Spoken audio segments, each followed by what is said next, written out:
ರಿಷಬ್ ಶೆಟ್ಟಿ ಅವರ ಅಭಿಮಾನಿಗಳಿಗೆ ಒಂದು ಗುಡ್ ನ್ಯೂಸ್ ಇದೆ.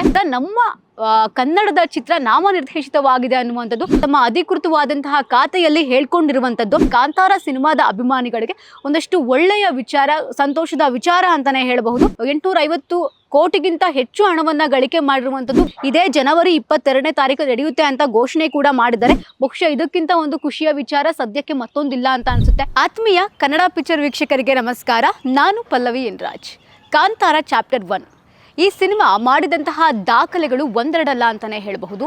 2025ರ ಮೋಸ್ಟ್ ಎಕ್ಸ್ಪೆಕ್ಟೆಡ್ ಸಿನಿಮಾ ಆಗಿತ್ತು. ಬಹುನಿರೀಕ್ಷಿತ ಸಿನಿಮಾವಾಗಿ ಹೊರಹೊಮ್ಮಿತು. ಹಾಗೆ ನಮ್ಮ ಮಣ್ಣಿನ ಸೊಗಡನ್ನು ಬೇರೆ ರಾಜ್ಯಗಳಿಗೆ, ಬೇರೆ ದೇಶಗಳಿಗೆ, ವಿಶ್ವದಾದ್ಯಂತ ಪಸರಿಸುವಂತಹ ಕೆಲಸವನ್ನು ರಿಷಬ್ ಶೆಟ್ಟಿ ಅವರು ಮಾಡಿದರು. ಸೊ ಕಾಂತಾರ ಸಿನಿಮಾದ ಅಭಿಮಾನಿಗಳಿಗೆ ಹಾಗೆ ರಿಷಬ್ ಶೆಟ್ಟಿ ಅವರ ಅಭಿಮಾನಿಗಳಿಗೆ ಒಂದು ಗುಡ್ ನ್ಯೂಸ್ ಇದೆ. ಸೊ ಈಗಾಗಲೇ ನಿಮ್ಮೆಲ್ಲರಿಗೂ ಕೂಡ ಬಹುಶಃ ಗೊತ್ತಿರುತ್ತೆ ಅಂತ ಅಂದ್ಕೊಂಡಿರ್ತೀನಿ. ಕಾಂತಾರ ಸಿನಿಮಾ ಆಸ್ಕರ್ ಅಂಗಳಕ್ಕೆ ಕಾಲಿಟ್ಟಿರುವಂತಹ ಸಿನಿಮಾ. ಅಂದರೆ ಈಗಾಗಲೇ ಗೋವಾದಲ್ಲಿ ನಡೆದಂತಹ ಫಿಲ್ಮ್ ಫೇರ್ ಫೆಸ್ಟಿವಲಲ್ಲಿ ಕಾಂತಾರ ಚಾಪ್ಟರ್ 1 ಸಿನಿಮಾಗೆ ಒಂದು ಪ್ರಶಸ್ತಿ ಬರುತ್ತೆ, ಹಿರಿಮೆಯ ಗರಿ ಕೂಡ ಬರುತ್ತೆ. ಅದೇ ರೀತಿ ಆಸ್ಕರ್ ಅಂದರೆ ಆ ದೊಡ್ಡ ಮಟ್ಟದ ಆಸ್ಕರ್ಗೂ ಕೂಡ ನಮ್ಮ ಕನ್ನಡದ ಚಿತ್ರ ನಾಮನಿರ್ದೇಶಿತವಾಗಿದೆ ಅನ್ನುವಂಥದ್ದು ಬಹಳ ಸಂತೋಷದ ವಿಚಾರ ಅಂತಲೇ ಹೇಳಬಹುದು. ಅತ್ಯುತ್ತಮ ಚಿತ್ರ ವಿಭಾಗದಲ್ಲಿ ಕಾಂತಾರ ಚಾಪ್ಟರ್ 1 ಸಿನಿಮಾ ಸ್ಥಾನವನ್ನು ಪಡೆದುಕೊಂಡಿದೆ. ಈ ಒಂದು ವಿಚಾರವನ್ನು, ಸಂತೋಷದ ವಿಚಾರವನ್ನು ಸ್ವತಃ ಹೊಂಬಾಳೆ ಫಿಲ್ಮ್ಸು ತಮ್ಮ ಅಧಿಕೃತವಾದಂತಹ ಖಾತೆಯಲ್ಲಿ ಹೇಳ್ಕೊಂಡಿರುವಂಥದ್ದು. ಅಂದರೆ ನಮ್ಮ ಭಾರತದಿಂದ ನಾಮನಿರ್ದೇಶಿತವಾದಂತಹ ಸಿನಿಮಾಗಳ ಪೈಕಿ ಕಾಂತಾರ ಚಾಪ್ಟರ್ 1 ಸಿನಿಮಾವೂ ಕೂಡ ಇರುವಂಥದ್ದು ಬಹಳ ಒಂದಷ್ಟು ರಿಷಬ್ ಶೆಟ್ಟಿ ಅವರ ಅಭಿಮಾನಿಗಳಿಗೆ, ಕಾಂತಾರ ಸಿನಿಮಾದ ಅಭಿಮಾನಿಗಳಿಗೆ ಒಂದಷ್ಟು ಒಳ್ಳೆಯ ವಿಚಾರ, ಸಂತೋಷದ ವಿಚಾರ ಅಂತಲೇ ಹೇಳಬಹುದು. ಅದರಲ್ಲಿ ಕಾಂತಾರ ಸಿನಿಮಾವೂ ಕೂಡ ಒಂದಿದೆ. ಆದರೆ ಕಾಂತಾರ ಸಿನಿಮಾ ಒಂದು ಪ್ರತ್ಯೇಕವಾಗಿ ಹೆಜ್ಜೆ ಇಟ್ಟಿರುವುದು ಎಲ್ಲರಿಗೂ ಕೂಡ ಖುಷಿ ಕೊಡ್ತಿರುವಂತಹ ವಿಚಾರ ಅಂತ ಹೇಳ್ಬೋದು. ಈ ಒಂದು ಸಿನಿಮಾ ಗಳಿಕೆಯಲ್ಲಿ ನಾವು ನೋಡ್ತಾ ಹೋಗ್ಬೋದು. 850 ಕೋಟಿಗಿಂತ ಹೆಚ್ಚು ಹಣವನ್ನು ಗಳಿಕೆ ಮಾಡಿರುವಂಥದ್ದು ಬರೀ ಕಾಂತಾರ ಸಿನಿಮಾದಿಂದ ವಿಶ್ವದಾದ್ಯಂತ ಎಲ್ಲವೂ ಸೇರಿ ಇಷ್ಟು ಮೊತ್ತವನ್ನು ಗಳಿಸ್ಕೊಂಡಿದೆ ಸಿನಿಮಾ.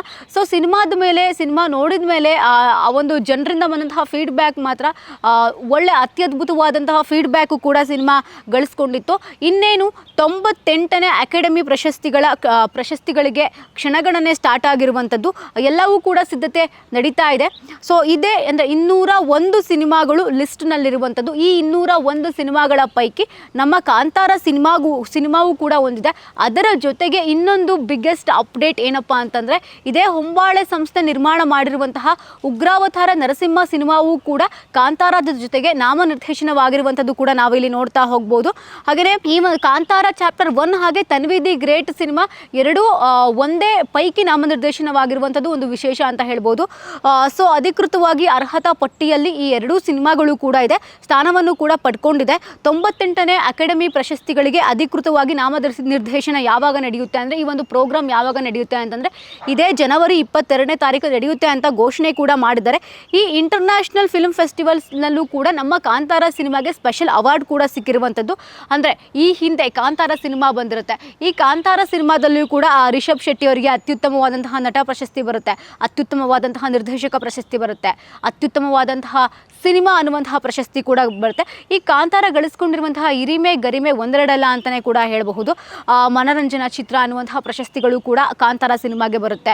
ಸೊ ಈ ಹಿಂದೆ ಕಾಂತಾರ ರಿಲೀಸ್ ಆಗಿ ಸ್ವಲ್ಪ 2024 ಟೈಮ್ನಲ್ಲಿ ದ್ರೌಪದಿ ಮುರ್ಮು ಅವರ ಕೈಯಿಂದ ಕೂಡ ರಿಷಬ್ ಶೆಟ್ಟಿ ಅವರು ಅವಾರ್ಡನ್ನು ಕೂಡ, ಅಂದರೆ ಪ್ರಶಸ್ತಿಯನ್ನು ಕೂಡ ಪಡೆದುಕೊಂಡಿರ್ತಾರೆ.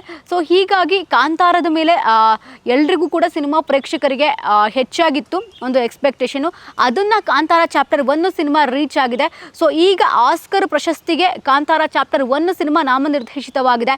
ಸೊ ನಮ್ಮ ಕಾಂತಾರ ಚಾಪ್ಟರ್ 1 ಸಿನಿಮಾಗೆ ನಮ್ಮ ಕಡೆಯಿಂದನೂ ಕೂಡ ವಿಶಸ್ಸನ್ನು ತಿಳಿಸ್ತಾ ಇದ್ದೀವಿ. ಹಾಗೆ ಗೆದ್ದು ಬರಲಿ, ಈ ಅವಾರ್ಡ್ ನಮ್ಮದಾಗಿಸ್ಕೊಳ್ಳಿ, ಈ ಅವಾರ್ಡನ್ನು ಮುಡಿಗೇರಿಸ್ಕೊಳ್ಳಿ ಅನ್ನೋದು ನಮ್ಮೆಲ್ಲರ ವಿಶ್ ಕೂಡ ಆಗಿದೆ. ಜೊತೆಗೆ ಮಹಾವತಾರ ನರಸಿಂಹ ಸಿನಿಮಾವೂ ಕೂಡ ನಾಮನಿರ್ದೇಶನವಾಗಿರುವಂಥದ್ದು ಕೂಡ ನೋಡಿರಬಹುದು.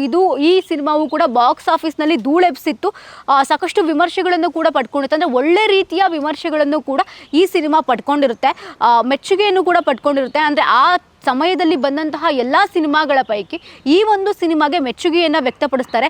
ಜಸ್ಟ್ ಆ್ಯನಿಮೇಷನ್ನಲ್ಲಿನೂ ಕೂಡ ಈ ರೀತಿ ಮಾಡಬಹುದಾ ಅನ್ನೋದು ಉಗ್ರ ಮಹಾವತಾರ ನರಸಿಂಹ ಸಿನಿಮಾದ ಮೂಲಕ ಇಲ್ಲಿ ತೋರಿಸುವಂತಹ ಪ್ರಯತ್ನವನ್ನು ಕೂಡ ಮಾಡಿರುವಂಥದ್ದು. ಅಂದರೆ ಈ ಹಿಂದೆ ಅಪ್ಪು ಸರ್ ಅವರ ಭಕ್ತ ಪ್ರಹ್ಲಾದ ಏನು ಕಾನ್ಸೆಪ್ಟ್ ಇದೆ ಅದನ್ನು ಆ್ಯನಿಮೇಷನ್ನಲ್ಲಿ ತೋರಿಸುವಂತಹ ಪ್ರಯತ್ನ ಸ್ವಲ್ಪ ಮಟ್ಟಿಗೆ ಚಿತ್ರತಂಡ ಮಾಡಿರುವಂಥದ್ದು ಕೂಡ ನೋಡಿರಬಹುದು. ಇದರಲ್ಲೂ ಕೂಡ ಅತ್ಯುತ್ತಮವಾದಂತಹ ಸಿನಿಮಾ ಎಂಬುವ ಒಂದು ಹೆಗ್ಗಳಿಕೆಗೆ ಈ ಸಿನಿಮಾ ಪಾತ್ರವಾಗುತ್ತೆ ಅಂತ ನೋಡಬಹುದು.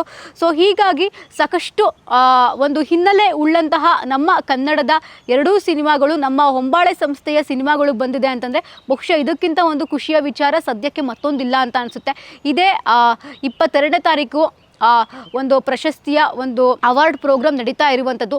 ಸೊ ನಮ್ಮ ಕಾಂತಾರ ಆಗಿರಬಹುದು, ಉಗ್ರಾವತಾರ ನರಸಿಂಹ ಸಿನಿಮಾ ಆಗಿರಬಹುದು, ಗೆದ್ದು ಬರಲಿ, ಅವಾರ್ಡನ್ನು ಮುಡಿಗೇರಿಸ್ಕೊಂಡು ಬರಲಿ ಅನ್ನೋದು ಕೂಡ ನಮ್ಮೆಲ್ಲರ ಆಶಯವಾಗಿದೆ. ಇದಾಗಿತ್ತು ಈ ಹೊತ್ತಿನ ವಿಶೇಷ. ಇನ್ನಷ್ಟು ಹೆಚ್ಚಿನ ಅಪ್ಡೇಟ್ಗಳಿಗಾಗಿ ನೋಡ್ತಾ ಇರಿ ಕನ್ನಡ ಪಿಕ್ಚರ್.